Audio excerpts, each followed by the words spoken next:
Welcome! Today in front of me Realme GT Master Edition, and I'll show you how to check battery health on this device. So first you should go to the Play Store and here on the search bar type the Ampere.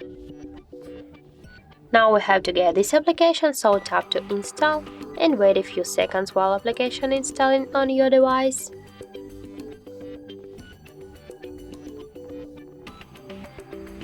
Now just click to open this application.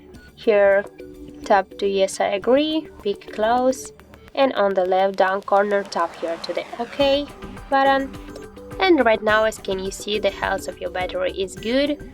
Also you get here another information about your battery, that's like a level, the temperature, the model of your phone, the Android version, and more other information. So that's it. If you found this video helpful, leave like, comment and subscribe our channel.